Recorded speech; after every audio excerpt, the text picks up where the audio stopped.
요양병을 보내면 한 달에 400만 원 넘게 깨지는데 며느리가 간호사 출신이니까 공짜로 술 먹기 딱 좋잖아. 친정이 가난해서 굳은 일도 군말 없이 잘 하니까 나는 평생 걔한테 내 기저귀 가게 하면서 편하게 살 거야. 제가 친정엄마 용돈으로 사둔 비싼 장어를 구워 먹으며 시어머니와 시누이가 거실에서 나누던 대화입니다.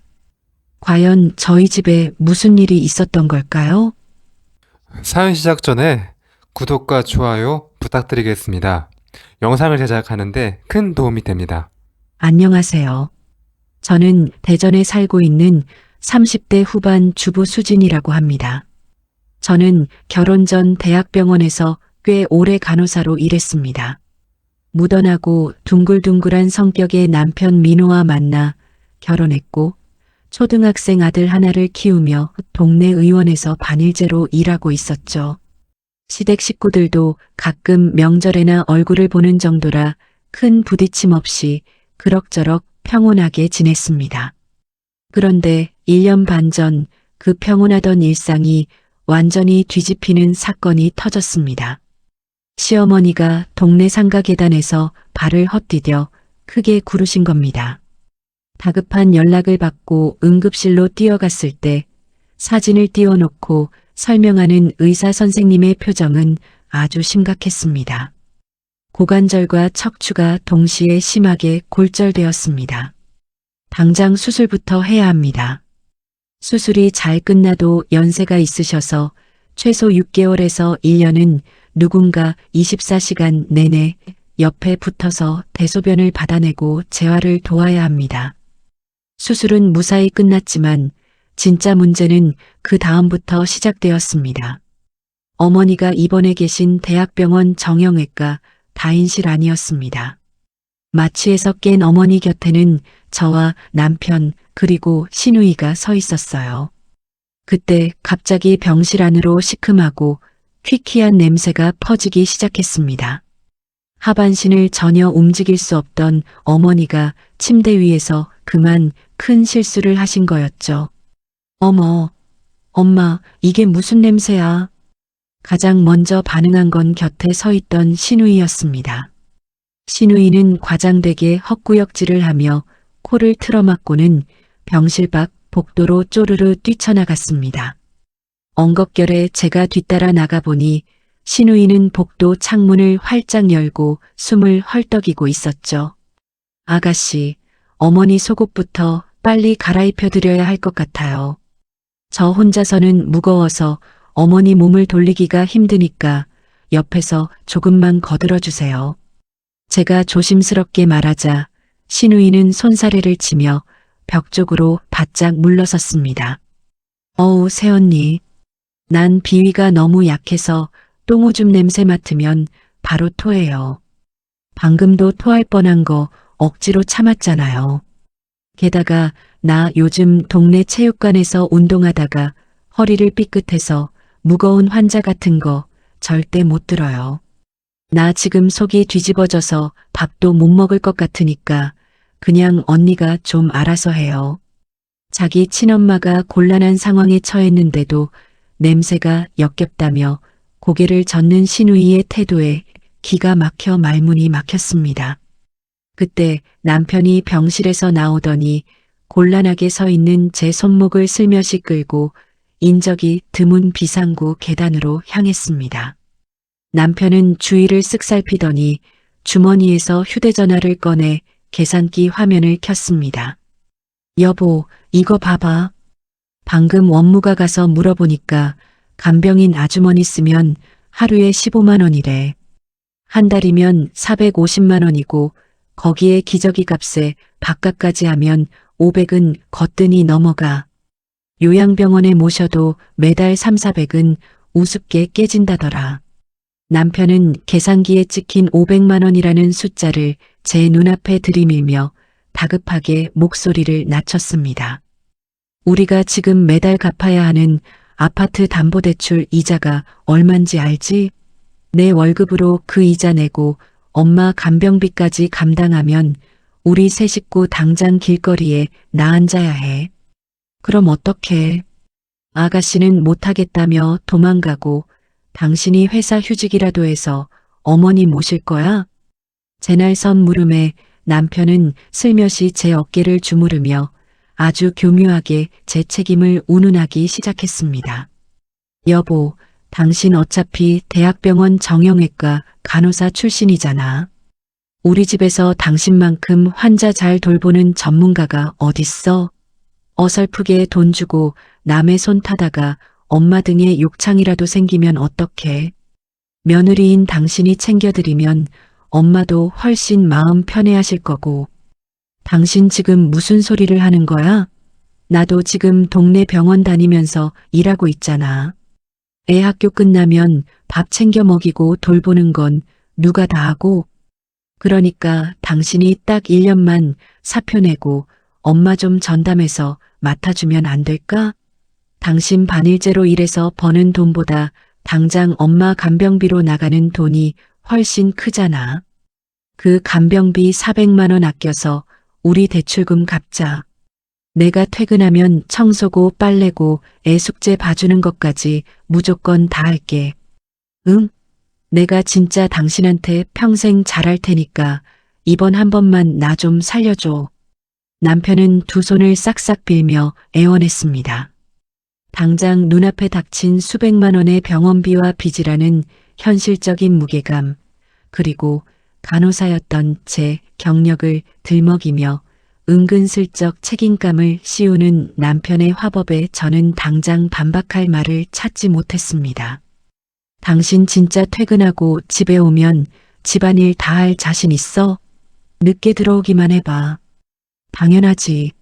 내가 회식 다 빼고 무조건 일찍 퇴근해서 당신 쉴 수 있게 싹 다 책임질게. 내 말 한 번만 믿어봐.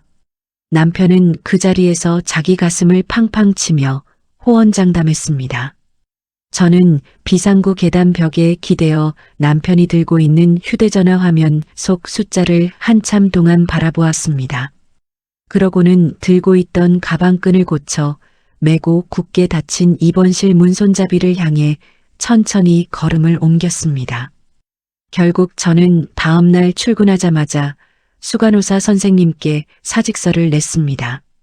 원장님은 아쉽다며 만류하셨지만 당장 퇴원하는 시어머니를 모실 사람이 없으니 별다른 도리가 없었죠. 그렇게 저희 집 안방은 하루아침에 시어머니의 병실로 변했고 저는 전업 간병인이 되었습니다. 간병 생활은 현실 그 자체였습니다. 아침에 눈을 뜨면 기저귀를 가는 것부터 시작해 식사를 차려 떠먹여드리고 굳어가는 관절을 주무르는 일이 끊임없이 반복됐습니다. 하지만 몸이 고된 것보다 저를 더 지치게 만든 건 굳게 약속했던 남편의 태도였습니다. 간병을 시작한 지 일주일쯤 지났을 때였습니다. 퇴근하면 무조건 집안일을 다 맡겠다던 남편은 밤 11시가 넘도록 집에 오지 않았습니다. 어머니의 소변통을 비우고 거실에 앉아 꾸벅꾸벅 졸고 있는데 현관문 비밀번호 누르는 소리가 났습니다. 여보, 안 자고 있었어? 문을 열고 들어오는 남편에게서는 술 냄새가 확 풍겼습니다. 넥타이는 반쯤 풀어 헤친 채였고 얼굴은 붉게 달아올라 있었죠. 당신 지금 시간이 몇 시인데 이제 와? 일찍 와서 애 씻기고 청소기 돌리겠다며. 제가 자리에서 일어나 따져 묻자 남편은 멋쩍게 웃으며 구두를 벗었습니다. 아유, 미안해. 오늘 부장님이 갑자기 삼겹살에 소주 한잔 하자고 팀원들을 다 끌고 가시잖아. 거기서 나만 쏙 빠질 수가 없었어. 사회생활이 다 그런 거 아니겠어? 사회생활? 당신 엄마 대소변 치우느라 나는 하루 종일 세수 한 번 제대로 못했어. 당신이 도와준다고 철석같이 약속해서 내 직장까지 그만뒀는데 이게 도와주는 거야? 아따, 사람 참. 내가 뭐 맨날 늦는다고 했나? 오늘 딱 하루 회식한 거 가지고 엄청 몰아세우네. 내일은 진짜 일찍 올게. 나 피곤해서 먼저 잔다. 남편은 겉옷도 벗지 않은 채 작은 방 침대에 풀썩 누워버렸습니다. 그리고는 5분도 지나지 않아 드르렁거리며 코를 골기 시작했죠. 저는 널브러진 남편의 구두를 신발장에 쑤셔넣고 싱크대에 산더미처럼 쌓인 설거지통 앞에 서서 고무장갑을 꼈습니다. 그 다음날 오후였습니다. 초등학교 3학년인 아들 지훈이가 학교를 마치고 집에 올 시간이 됐죠. 그 시각 저는 안방에서 어머니의 기저귀를 갈고 있었습니다. 점심에 드신 미역국이 소화가 덜 되셨는지 냄새가 유독 심했고 옷가지에도 묻어버려 이불까지 싹 갈아야 하는 번거로운 상황이었습니다. 온몸에 땀을 뻘뻘 흘리며 엉망이 된 어머니의 바지를 벗기고 있는데 현관문이 열리며 지훈이의 밝은 목소리가 들렸습니다. 엄마, 나왔어. 나 오늘 미술 시간에 그린 그림 상 받았어. 지훈이는 가방도 벗지 않은 채 도화지를 팔랑거리며 안방으로 훌쩍 뛰어들어왔습니다. 아이가 문을 여는 순간 방 안에 꽉 차 있던 퀴퀴한 냄새가 거실로 확 밀려나갔죠. 어우야, 아니 냄새나 죽겠는데 애는 왜 방에 들어보내? 침대에 누워있던 시어머니가 미간을 팍 찌푸리며 짜증 섞인 소리를 질렀습니다. 빨리 문 닫고 애 내보내라. 머리 아파 죽겠네 진짜. 손에 오물을 잔뜩 묻힌 저는 당황해서 어쩔 줄을 몰랐습니다. 해맑게 웃으며 다가오던 지훈이도 할머니의 호통에 놀라 그 자리에 우뚝 멈춰 섰습니다. 아이의 표정이 순식간에 굳어지는 걸 보니 가슴이 철렁 내려앉았습니다. 지훈아, 냄새나니까 얼른 나가. 엄마 지금 너무 바쁘니까 거실에서 텔레비전 보고 있어. 저는 팔꿈치로 지훈이의 등을 억지로 떠밀며 안방 밖으로 내보냈습니다. 그리고는 발로 방문을 쾅 닫아버렸죠. 엄마가 이따가 그림 꼭 볼게. 밖에서 조금만 기다려. 문 너머로 소리쳤지만 밖에서는 아무런 대답도 들려오지 않았습니다. 어머니의 몸을 대충 물티슈로 닦아내고 새 기저귀를 채운 뒤 더러워진 바지와 이불볼을 둘둘 말아 안고 화장실로 쫓기듯 들어갔습니다. 화장실 바닥에 쪼그려 앉아 샤워기로 따뜻한 물을 틀었습니다. 비누를 칠해 얼룩진 바지를 박박 문질러 빠는데 거실에서 텔레비전 소리 대신 지훈이가 자기 방에 들어가 작게 훌쩍거리는 소리가 들려왔습니다. 자랑하고 싶었던 그림을 들고 혼자 울고 있을 아이를 생각하니 헛웃음이 났습니다. 저는 고무장갑을 낀 손등으로 이마에 맺힌 땀을 훔쳐내고 비눗물이 하수구로 다 빠져나갈 때까지 바닥에 얼룩을 솔로 세게 문질러 닦아냈습니다. 그렇게 제 시간과 체력을 갈아 넣으며 하루하루를 버틴 지 어느덧 3개월이 지났습니다. 지독한 제 보살핌 덕분인지 어머니는 지팡이를 짚고 집안 화장실 정도는 혼자 다녀오실 수 있게 상태가 조금씩 호전되었죠. 그래서 저는 잠시 장을 보러 가거나 쓰레기를 버리러 나갈 때 혹시라도 어머니가 거실에서 넘어지실까봐 텔레비전 위쪽 구석에 작은 홈캠을 하나 달아두었습니다. 당연히 어머니께도 제가 외출할 때 불안해서 달아둔 거라고 미리 다 설명을 드렸습니다. 그날은 모처럼 화창한 주말 오후였습니다. 아들 지훈이가 먹고 싶다는 과자와 우유도 사고 며칠 전 친정엄마가 사돈 간병하느라 고생이 많다며 쥐어주신 용돈으로 큰맘 먹고 사둔 최고급 민물장어를 구워드릴 겸 근처 대형마트로 차를 몰고 나갔습니다. 마침 시누이가 집에 들르겠다고 해서 두 분이 같이 계시니 마음 편히 외출을 할 수 있었죠. 카트 가득 장을 보고 나와 주차장에 세워둔 차 운전석에 앉았습니다. 시동을 걸고 에어컨을 튼 다음 영수증을 지갑에 쑤셔 넣으며 무심코 스마트폰 홈캠 앱을 켰습니다. 화면이 연결되는 로딩 표시가 돌아가고 이내 거실 풍경이 나타나는 순간 저는 제 눈을 의심했습니다. 화면 속 거실 한가운데에는 커다란 교자상이 펴져 있었고 그 위에는 휴대용 가스버너가 올려져 있었습니다. 그리고 신우이가 버너 위 프라이팬에 무언가를 굽고 있었죠. 스마트폰 화면을 두 손가락으로 확대해 보니 그건 제가 저녁에 식구들 다 같이 먹으려고 냉장고 야채칸 맨 안쪽에 깊숙이 숨겨두었던 바로 그 비싼 장어였습니다. 신우이는 노릇하게 익은 장어 꼬리 부분을 집게로 집어 시어머니 입에 쏙 넣어주며 신이 나서 떠들고 있었습니다. 엄마, 이 장어 진짜 연하고 고소하다. 새언니가 웬일로 이렇게 비싼 걸 다 사다 놨대?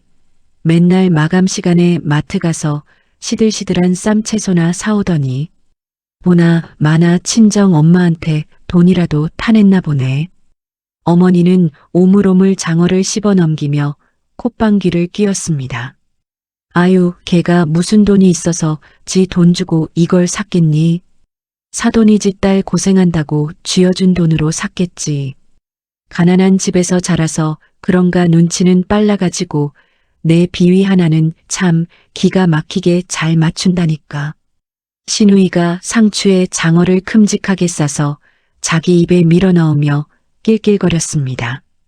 내 말이 솔직히 새언니 예전에 병원에서 일해봤다니까 써먹기 딱 좋잖아.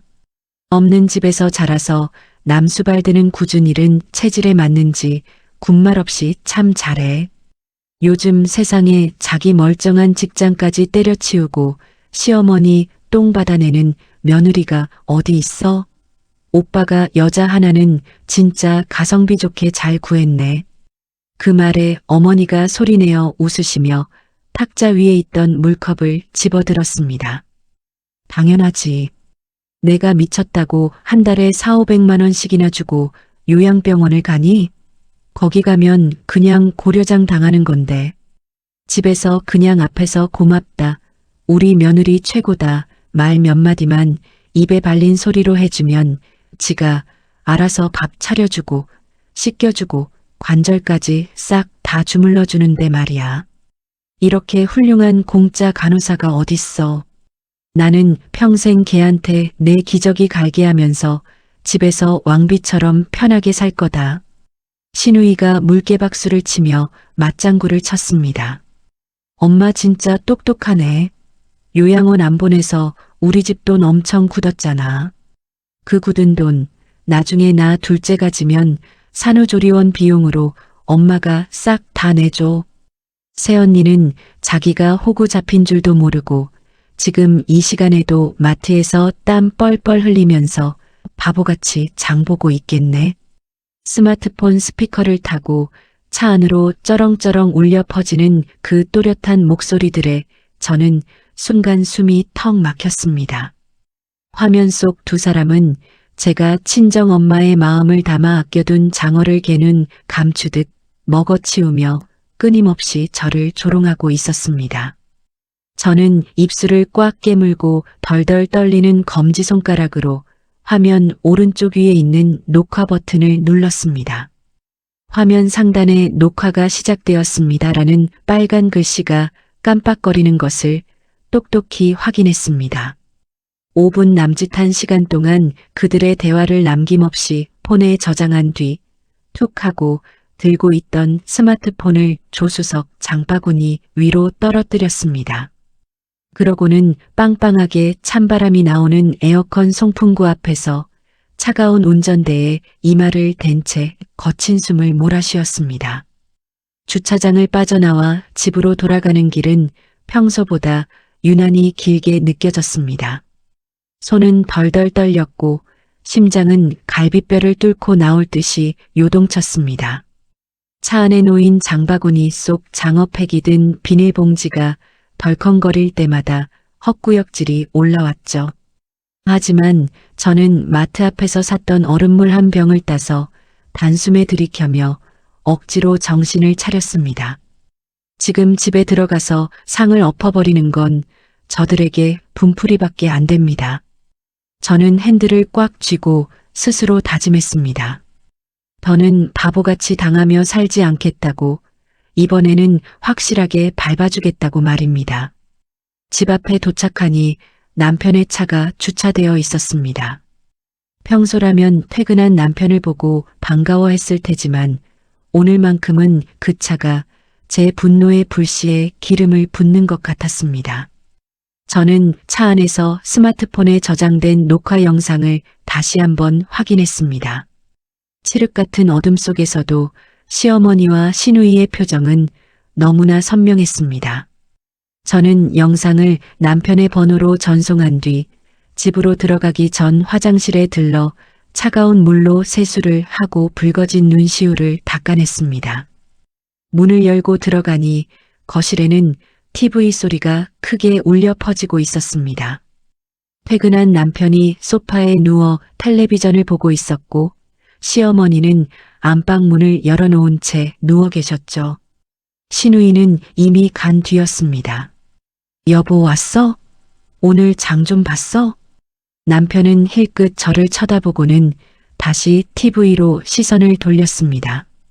저는 아무 말 없이 거실 탁자 위에 장바구니를 툭 올려놓고 남편 옆 소파에 앉아 가방에서 스마트폰을 꺼냈습니다. 그리고 남편의 손에 억지로 폰을 쥐어주었습니다. 이거 똑바로 봐. 오늘 당신 엄마랑 희진이가 우리 집 거실에서 나를 두고 무슨 말을 했는지 하나도 빠짐없이 들어보라고. 남편은 의아한 표정으로 폰을 받아 화면을 눌렀습니다. 영상 속에서 어머니와 시누이의 대화가 거실 가득 쏟아져 나오기 시작했습니다. 공짜 간호사, 가난해서 부려먹기 딱 좋다. 요양원 안 보내서 굳은 돈으로 산후조리원 간다는 말들이 울려 퍼질 때마다 남편의 얼굴은 점점 굳어갔습니다. 하지만 남편의 반응은 제가 기대했던 것과는 완전히 딴판이었습니다. 영상이 끝나자마자 남편은 폰을 침대 위로 던지듯이 올려놓고는 짜증스럽게 머리를 벅벅 긁어댔습니다. 야, 너 지금 뭐 하자는 거야? 우리 엄마 감시하려고 집안에 몰래 카메라까지 달아놓은 거야? 이거 불법인 거 몰라? 남의 사생활을 이렇게 막 찍어도 돼? 어이가 없어서 말문이 막혔습니다.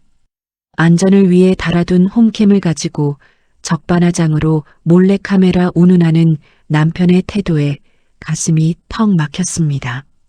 지금 그게 문제야? 저기서 나보고 공짜 파출부라잖아. 당신은 내 귀에 저 소리가 안 들려? 내가 당신 엄마 똥 받아내고 1년 넘게 뼈 빠지게 간병한 대가가 겨우 이거였어? 제가 언성을 높이자 안방에 누워있던 어머니가 끙끙거리며 일어나 앉으셨습니다. 남편은 제가 소리를 지르는 게 무서운지 저를 안방에서 먼 쪽으로 끌어당기며 낮게 으르렁거렸습니다. 아, 진짜 목소리 좀 낮춰. 엄마 놀라시잖아. 뇌혈관 터져서 쓰러졌던 사람이야. 뇌가 다쳐서 앞뒤 분간 못하고 그냥 헛소리 하시는 걸 가지고 왜 그렇게 죽자 살자 예민하게 굴어? 그리고 희진이는 엄마가 이상한 소리 하니까 아픈 노인네 기분 맞춰주려고 그냥 맞장구 좀 쳐준 거지. 당신이 그렇게 꽉 막힌 사람이니까 이런 일 가지고 집안 시끄럽게 만들려고 그러는 거 아니야. 남편의 그 뻔뻔한 말에 저는 피가 거꾸로 솟는 것 같았습니다. 뇌가 다쳐서 헛소리를 한다고요? 자기 딸한테 내 돈 빼돌려 산후조리원 비용 대주겠다는 계산은 저렇게나 빠릿빠릿한데 그게 뇌 다친 사람 입에서 나올 소리냐고 쏘아붙이고 싶었습니다. 당신 진짜 너무하다. 나 우리 딸 얼굴도 제대로 못 보고 당신 엄마 수발 드느라 내 인생 다 바쳤는데 당신이 남편이면 최소한 나한테 미안하다고는 해야 하는 거 아니야? 이게 당신이 말하던 도와준다는 거야? 남편은 대답 대신 침대에 털썩 눕더니 이불을 머리끝까지 팍 뒤집어 썼습니다. 그럼 나보고 어쩌라고? 다리도 불편한 엄마를 당장 길거리에 내쫓기라도 할까? 그냥 못 들은 척하고 넘어가. 엄마가 널 때린 것도 아니고 그냥 뒤에서 딸이랑 말 좀 한 거 가지고 왜 사람을 달달 볶아? 나 오늘 회사에서 부장한테 엄청 깨지고 와서 피곤해 죽겠으니까 그만 좀 해라. 내일 얘기해. 이불 틈새로 등만 보이는 남편의 덩치를 보며 저는 헛웃음을 흘렸습니다. 화가 나거나 눈물이 나는 게 아니었습니다. 마음이 아주 차갑게 가라앉아 더 이상 남편에게 기대할 것이 없다는 사실이 명징하게 깨달아졌습니다. 이 남자는 저를 사랑하는 아내가 아니라 그저 자기 어머니의 힘든 수발을 묵묵히 들어주는 아주 편리한 도구로만 생각하고 있다는 게 확실해졌습니다. 저는 더 이상 남편과 말씨름할 가치를 느끼지 못하고 조용히 거실로 걸어 나왔습니다. 저는 불 꺼진 주방으로 천천히 걸음을 옮겼습니다. 창문 너머로 들어오는 가로등 불빛에 비친 싱크대의 꼴은 그야말로 가관이었습니다. 싱크대 안에는 낮에 시어머니와 시누이가 구워 먹고 남긴 장어뼈와 하얗게 굳어버린 기름 범벅의 프라이팬이 덩그러니 놓여 있었죠. 그 옆에는 제가 며칠 전 꼬박 써서 만들어둔 소고기 장조림과 멸치볶음 반찬통이 뚜껑도 열린 채 나뒹굴고 있었습니다. 심지어 식탁 위에는 장어 양념이 덕지덕지 묻은 앞접시와 물컵들이 치워지지도 않은 채 그대로 널브러져 있었습니다. 평소 같았으면 짧게 한숨을 내쉬며 싱크대 앞에 서서 고무장갑부터 꼈을 겁니다. 어머니가 내일 아침에 드실 부드러운 국을 끓여놓고 묵묵히 설거지를 하며 하루를 마무리했겠죠. 하지만 저는 싱크대 앞에 서서 그 기름진 프라이팬을 가만히 내려다보다가 몸을 돌려 다용도실 문을 열었습니다. 다용도실 구석에서 가장 큰 100리터짜리 파란색 쓰레기 봉투를 꺼내어 바닥에 쫙 펼쳤습니다. 바스락거리는 두꺼운 비닐 소리가 거실에 제법 크게 울렸지만 안방에서 코를 고는 남편도 앓는 소리를 내는 어머니도 깨지 않았습니다.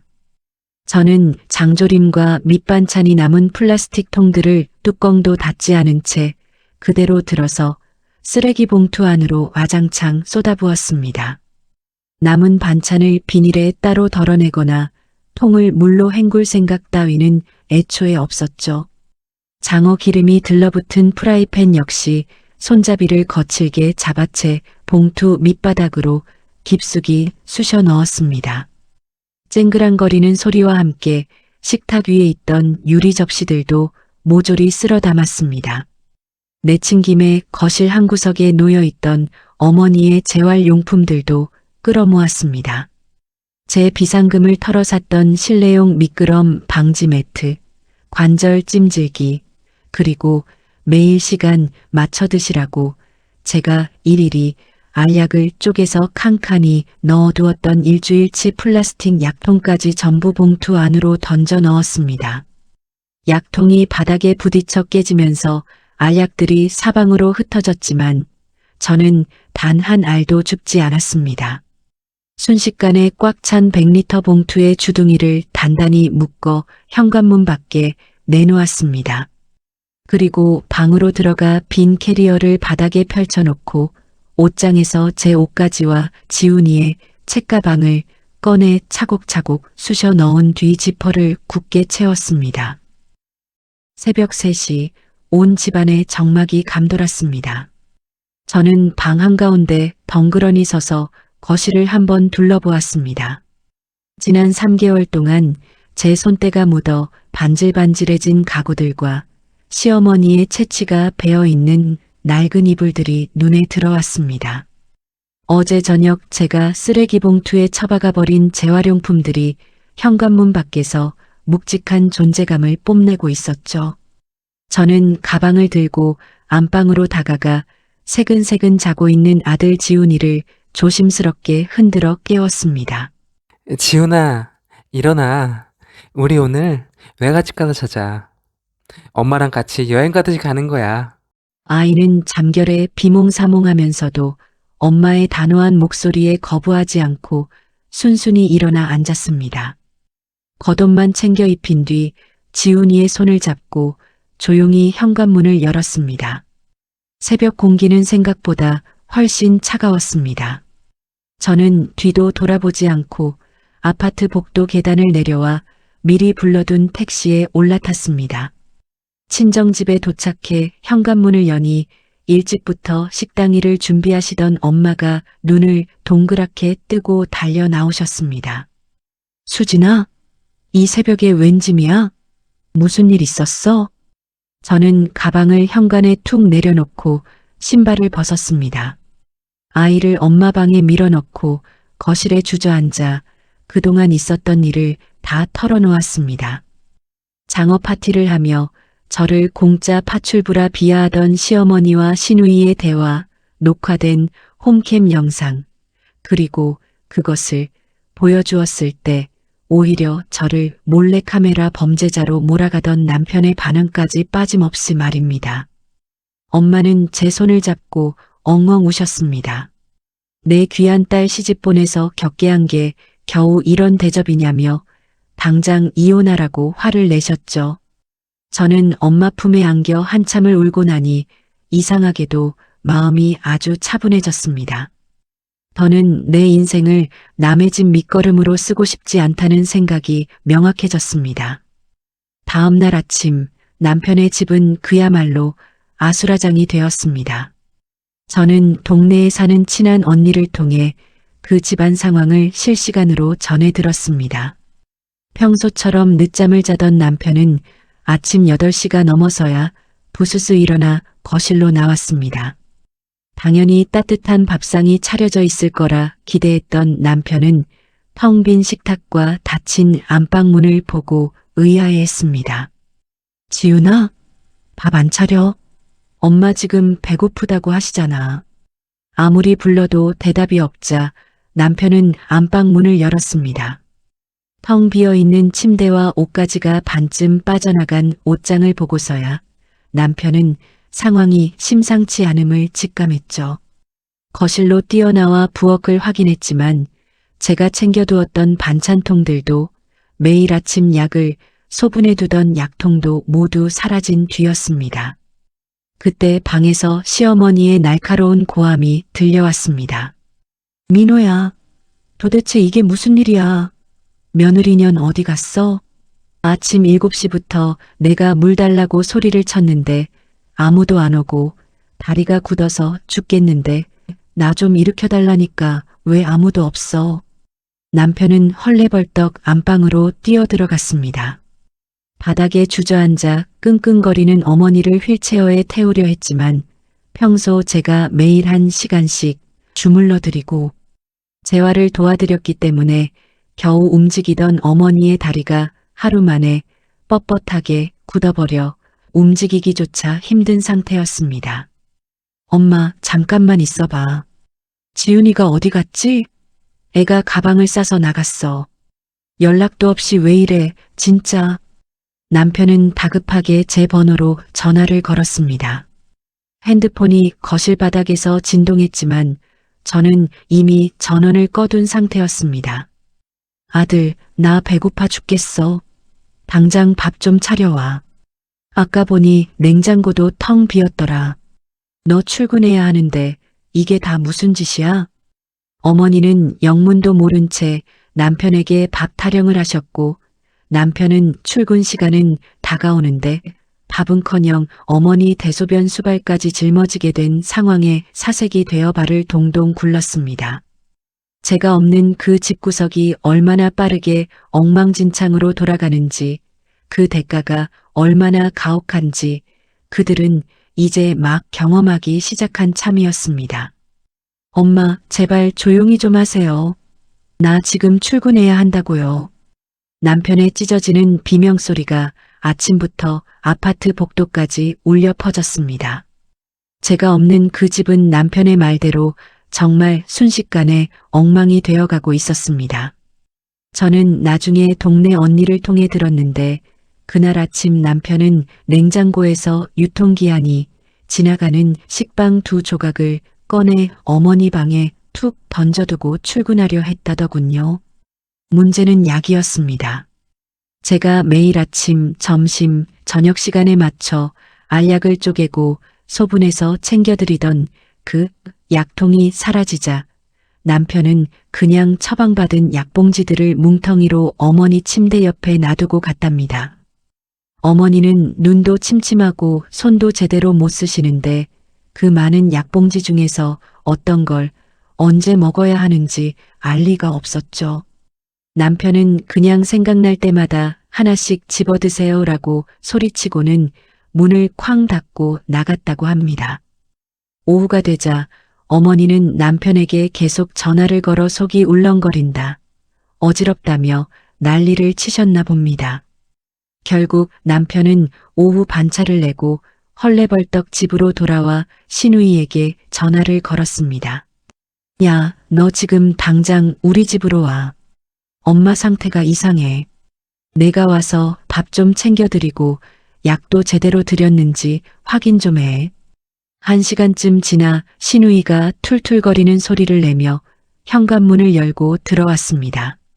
남편은 거실 바닥에 굴러다니는 먹다 남은 식빵 부스러기와 약봉지들을 보며 머리를 싸매고 있었죠. 오빠, 나 지금 애 학원 픽업 가야 해서 바빠. 그리고 엄마 밥 챙기는 거 나보고 하라는 거야? 나 비위 약한 거 오빠가 뻔히 알잖아. 나 오자마자 냄새나서 토할 것 같아. 너 지금 그게 할 소리야? 지훈이 나가고 나서 엄마가 계속 구토하시는데 내가 딸이니까 와서 좀 씻겨드리고 뒷정리 좀 하라는 거야. 지훈이 없으니까 집구석이 이게 뭐냐고. 그럼 오빠가 해. 나보고 어쩌라고. 새언니 쫓아낸 건 오빠랑 엄마잖아. 나보고 해결사 노릇하라는 거야? 나 진짜 못해. 냄새나는 환자 수발, 나 죽어도 못 들어. 남편과 시누이는 거실 한복판에서 서로 삿대질하며 고함을 질러댔습니다. 평소엔 사이좋게 저를 비웃던 남편 매제와 시누이 사이가 막상 자신들의 발등에 불이 떨어지니 눈앞에서 무너지는 게 훤히 보였습니다. 가장 심각한 건 어머니의 몸 상태였습니다. 제가 매일 1시간씩 땀 흘려가며 굳어가는 관절을 풀어드리고 재활 운동을 시켜드렸는데 이틀 동안 아무도 그 일을 하지 않으니 어머니의 오른쪽 다리 근육이 눈에 띄게 뻣뻣하게 굳어버린 겁니다. 아들, 나 좀 휠체어에 태워줘. 화장실 가야 해. 어머니가 고통스럽게 신음하며 남편을 불렀습니다. 남편은 인상을 찌푸리며 어머니를 부축해 일으키려 했습니다. 하지만 하루 만에 굳어버린 다리는 평소와 달리 쇳덩이처럼 무겁게 굳어 있었습니다. 남편이 억지로 다리를 당기자 어머니가 깨악하고 비명을 질렀죠. 아이고, 내 다리. 너 지금 사람 잡니게? 살살 좀 해. 아, 진짜 엄마. 나보고 어쩌라고. 다리도 안 펴지는데 나보고 억지로 업으라는 거야? 너도 좀 도와봐.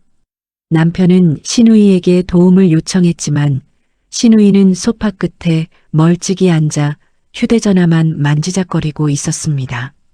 남편이 억지로 어머니의 몸을 일으키려다 균형을 잃는 순간 어머니는 거실 바닥으로 그대로 고꾸라졌습니다. 아이고. 바닥에 처박힌 어머니는 통증으로 몸부림치셨고 그 당혹스러운 상황 속에서 결국 실수를 저지르고 마셨습니다.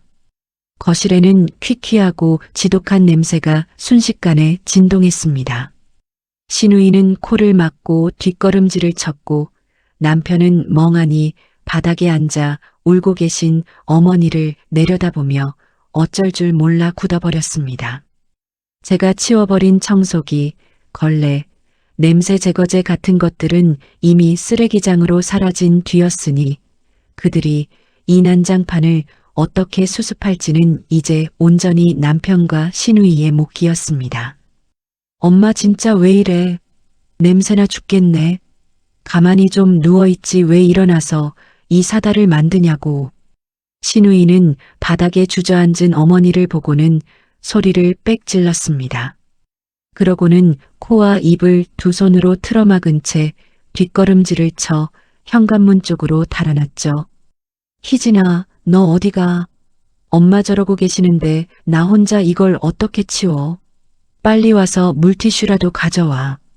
남편이 다급하게 소리쳤지만 신우이는 신발을 꺾어 신으며 문을 벌컥 열었습니다. 나 진짜 토할 것 같아. 오빠가 알아서 치워. 난 죽어도 못 만져. 신우이는 수건 몇 장을 거실 바닥에 휙 던져두고는 도망치듯 문을 쾅 닫고 나가버렸습니다. 어머니는 굳어버린 다리를 끌어안고 차가운 거실 바닥에 주저앉아 엉엉 울기 시작했습니다. 민호야, 나 좀 씻겨다오. 엉덩이가 축축해서 미치겠다. 수진이 걔는 언제 온다니? 걔 불러서 나 좀 일으키라고 해라. 남편은 코를 쥐어맞고 인상을 팍 쓰며 화장실에서 양동이에 물을 받아왔습니다. 하지만 환자를 다뤄본 적 없는 남편의 손길은 거칠기 짝이 없었죠. 찬물이 섞인 미지근한 물을 어머니 다리에 끼얹자 어머니는 살을 애는 듯한 통증에 소리를 질렀고 바닥에 오물은 닦이기는커녕 거실 장판 전체로 번져나갔습니다. 결국 어머니의 속옷만 대충 가위로 찢어 벗겨낸 남편은 어머니를 안방 침대에 내팽개치듯 올려두고 거실 바닥에 털썩 주저앉았습니다. 제가 집을 나온 지 딱 일주일째 되던 날 시댁의 상황은 완전히 바닥을 쳤습니다. 남편은 회사에 연차를 더 이상 낼 수 없어 급한 대로 동네 사설 간병인을 불렀다고 합니다. 하지만 하루에 15만 원씩 들어가는 비용도 감당하기 벅찼거니와 며느리 부려먹듯 반찬 투정을 하고 까탈스럽게 구는 어머니의 성질을 참아줄 남은 없었습니다. 오전에 왔던 간병인 아주머니는 점심도 먹지 않고 짐을 싸서 나가버렸죠. 돈 몇 푼 받고 이런 대접받으며 일 못합니다. 댁들이 알아서 하세요. 결국 남편이 퇴근하고 돌아온 저녁 7시 온 집안에는 썩은 내가 진동하고 있었습니다. 싱크대에는 배달음식 용기들이 탑처럼 쌓여 날파리가 꼬였고 안방 침대에는 어머니가 며칠째 씻지도 못한 채 누워 물 좀 다오. 수진아, 지훈이 애미야 하며 헛소리를 하고 계셨습니다. 그리고 그날 밤 9시가 넘은 시각 남편이 출근한 사이 혼자 누워있던 어머니가 머리맡에 둔 물병을 잡으려다 침대 아래로 굴러떨어지는 사고가 났습니다. 머리를 바닥에 부딪히며 정신을 잃으셨고 퇴근하고 돌아온 남편이 피를 흘리며 쓰러진 어머니를 발견해 119 구급차를 부른 겁니다. 밤 11시 친정집 거실에서 조용히 차를 마시고 있던 제 휴대전화 화면에 남편의 이름이 떴습니다. 며칠 동안 수십 통씩 오던 전화를 다 씹었지만 이번에는 왠지 느낌이 이상해 통화 버튼을 눌렀습니다. 수화기 너머로 숨이 턱까지 찬 남편의 울부짖는 목소리와 함께 병원 응급실 특유의 시끄러운 기계음이 쏟아져 들어왔습니다. 여보, 수진아, 제발 한 번만 와줘. 엄마가 집에서 쓰러지셔서 지금 응급실이야. 머리를 다치셔서 의식이 오락가락한데. 의사 선생님이 보호자 동의서 쓰라는데 나 무슨 말인지 하나도 모르겠어. 당신 간호사 출신이잖아. 제발 와서 의사 선생님 설명 좀 같이 들어줘.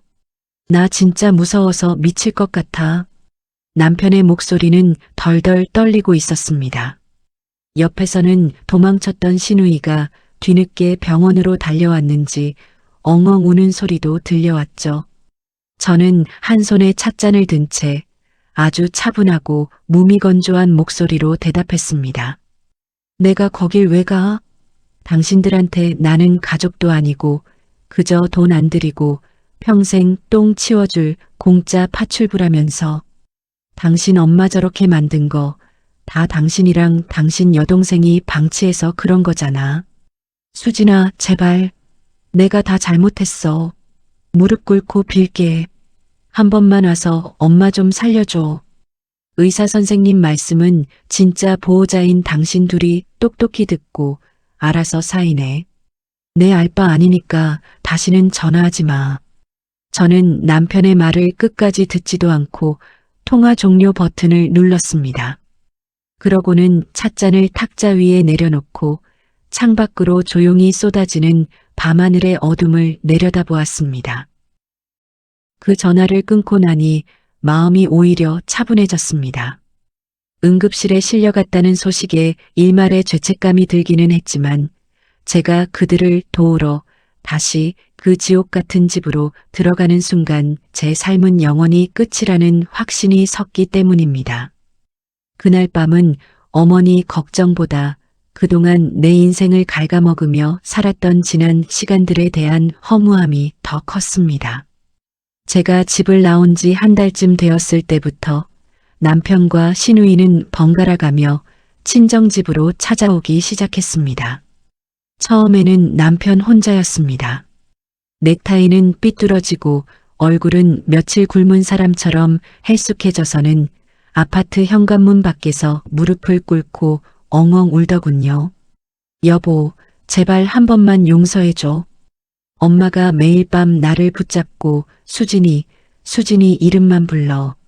나 진짜 회사에서도 잘릴 위기야. 엄마 수발 들고 회사 가느라 맨날 지각해서 부장한테 면박만 듣고 있다고. 제발 집에 돌아와서 예전처럼만 해주면 안 될까? 저는 현관문 틈 사이로 그 꼴을 내려다보며 아무런 동정심도 느끼지 못했습니다.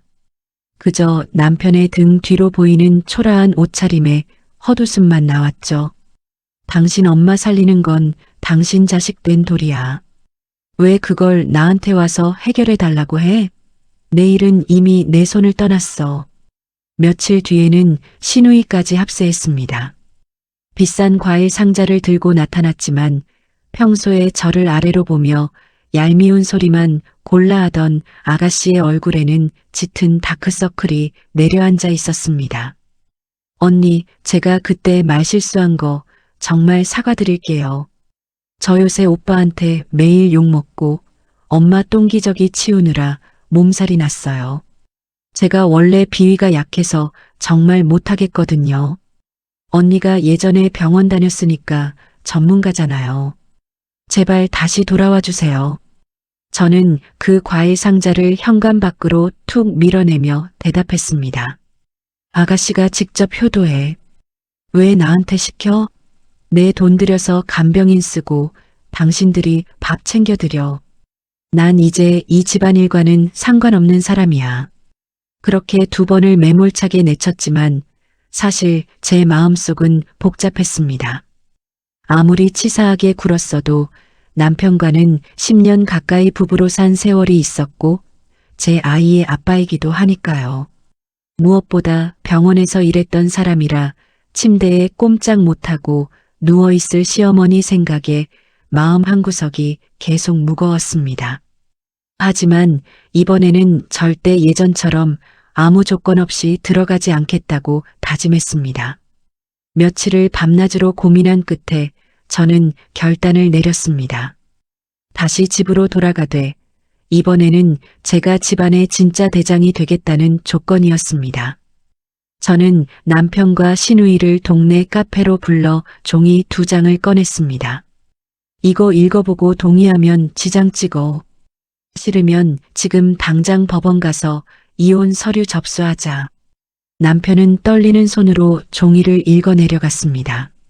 제가 작성한 조건은 아주 명확했습니다. 집안의 모든 경제권은 제가 관리하며 시어머니 간병을 위해 요양보호사를 고용하겠다는 내용, 그리고 시누이는 무조건 일주일에 2번 이상 와서 집안일을 돕겠다는 내용이었습니다. 남편은 1초의 망설임도 없이 지장을 찍었습니다. 당신 시키는 대로 다 할게. 경제권이든 뭐든 당신이 다 알아서 해.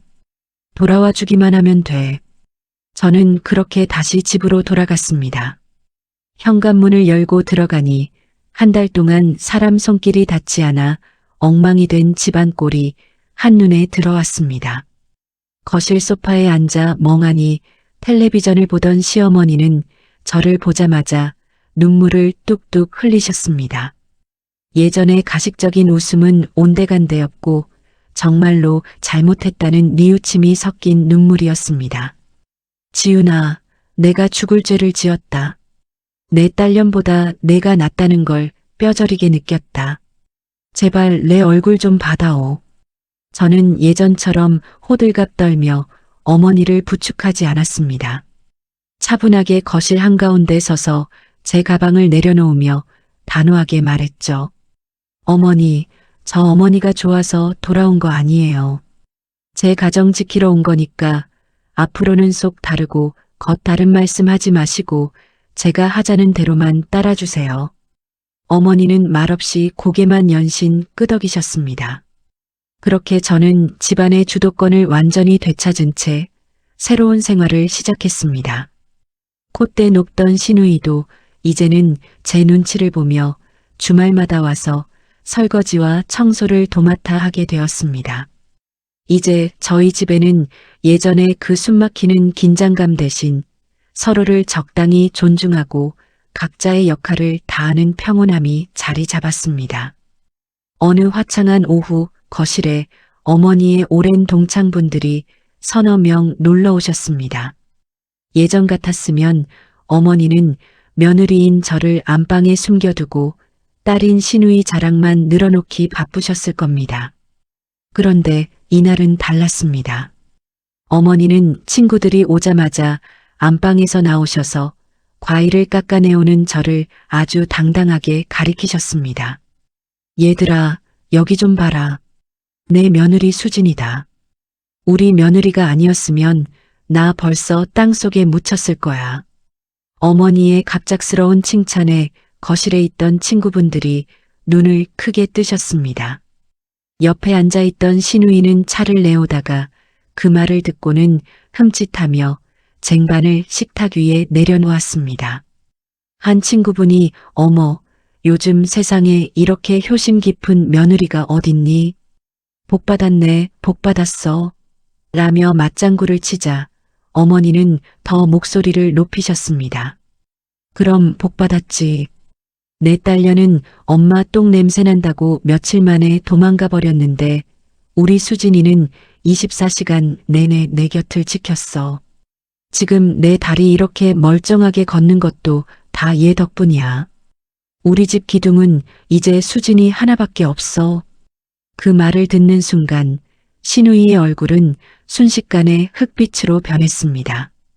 시누이는 아무 말도 못한 채 고개를 푹 숙이고는 옆에서 과일을 깎던 과도를 쥔 손만 덜덜 떨었습니다. 과거의 시어머니와 함께 저를 무시하며 비웃던 그 입술이 지금은 꼭 다물려 있는 걸 보니 속이 다 시원했습니다. 남을 깎아내리며 살던 사람들이 이제는 제가 얼마나 대단한 사람인지 온 동네에 소문이 나는 걸 직접 들어야 하는 상황이 된 겁니다. 그로부터 얼마 뒤 어머니는 식구들을 거실로 다 모이게 하셨습니다. 남편과 시누이 부부 그리고 저까지 모두가 모인 자리에서 어머니는 서류 봉투 하나를 식탁 위에 툭 내려놓으셨습니다. 내가 살 날이 얼마나 남았는지 모르겠지만 나 죽기 전에 재산 정리는 확실히 해둬야겠다. 내 명의로 된 시골 땅이랑 지금 살고 있는 이 아파트, 나중에 나 죽으면 전부 며느리 수진이한테 명예 넘겨주기로 변호사 사무실 가서 공증 다 받았다. 순간 거실에는 숨소리조차 들리지 않을 만큼 정적이 흘렀습니다. 남편도 놀란 눈치였지만 시누이는 아예 입을 벌린 채 굳어버렸습니다. 어머니는 돋보기를 고쳐 쓰시며 단호한 말투로 이어가셨습니다. 너희들 섭섭해하지 마라. 내 목숨 살려준 것도 수진이고 이 집안 기둥 세운 것도 수진이다. 내 재산은 며느리한테 가는 게 당연한 거야. 오늘부로 효도는 누가 하는지, 누가 내 곁을 지키는지 다들 똑똑히 봤을 테니 토 달지 마라. 시누이는 잠시 입술을 파르르 떨며 저를 쳐다보았지만 어머니의 서슬 퍼런 기세에 결국 아무 말도 하지 못했습니다. 대신 엄마가 결정한 거니까 언니가 받는 게 맞겠지라며 억지로 고개를 끄덕였습니다.